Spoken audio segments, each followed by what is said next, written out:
Back in 1992, I was with several members of my family driving on the highway in Maryland, and we were stopped by the Maryland State Police, supposedly for speeding, but it became quite clear that they suspected us of drug trafficking and made us stand outside on the highway in the rain. It was a very humiliating experience, and we later learned that the police actually had a written policy which stated that they were going to target African Americans traveling on that highway to be searched for drugs.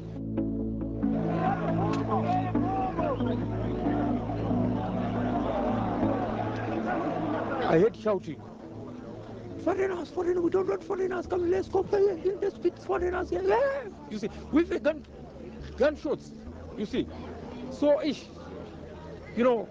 I thought maybe I'm going to die. Us Aboriginal people in Australia, especially in the Northern Territory, have been treated differently. My children go to primary school in Alice Springs. The non-Aboriginal high school students were saying to my Aboriginal primary school students, you cannot catch this bus. Why should they let you black on this bus? This is a white bus only. And that's the kind of racism that we face, even our children. Zaměstnání jsem taky dlouhodobě neměla, protože jsem Romka a když jsem přišla někde žádat o práci, tak se podívali na mou tvář a řekli, pro vás práci nemáme.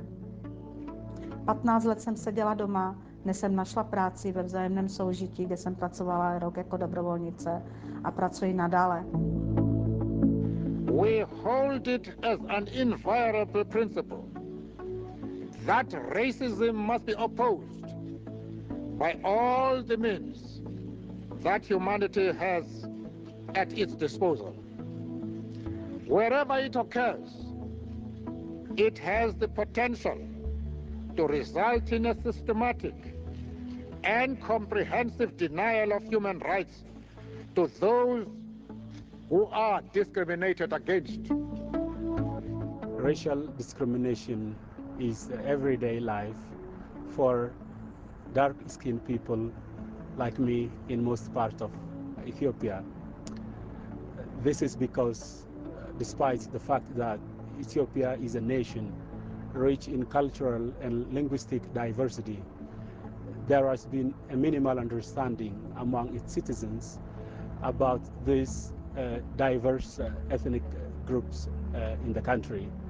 Therefore, people with dark skin are sometimes considered to be less Ethiopians. Globally, the problem gets worse.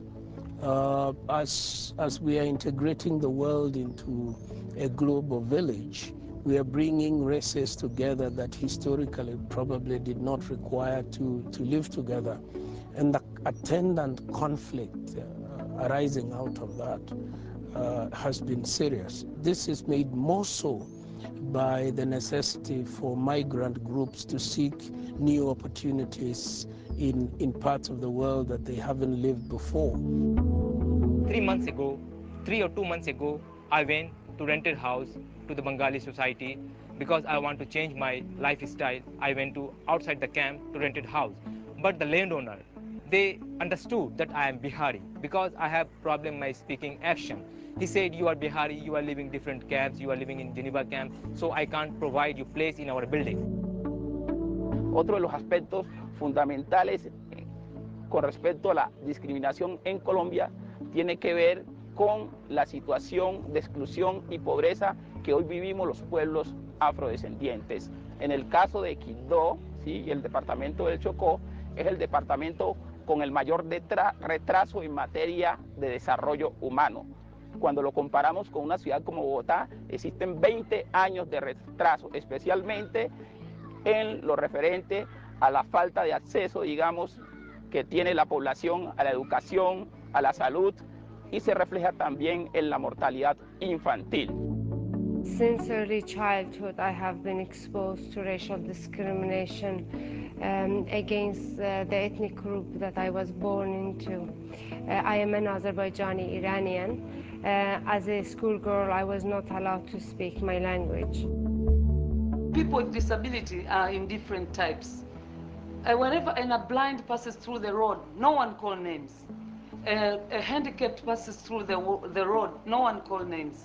But when albino passes through the road, many people call names, tease, so many words.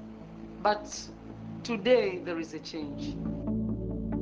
Back in 1993, when Stephen, my son, was murdered, racism is something I used to hear people talk about, and discrimination. It never really affected me. And Stephen's murder was what brought home what racism, what really means, and discrimination. Now, when Stephen was killed, I expected the police to investigate his death, the murder, in a way in which they should investigate any other murder. But in fact, they didn't investigate Stephen murder in that way. In fact, they didn't. In the first 2 weeks, they did nothing around investigating his murder. They spent the 2 weeks investigating us as a family, looking at Stephen's friends, where Stephen went to school, and as far as they were concerned, Stephen's murder was because he was in a gang and he must be into drugs, and not that they never accepted that he was just an innocent bystander just standing on the street and he was attacked by a group of racists.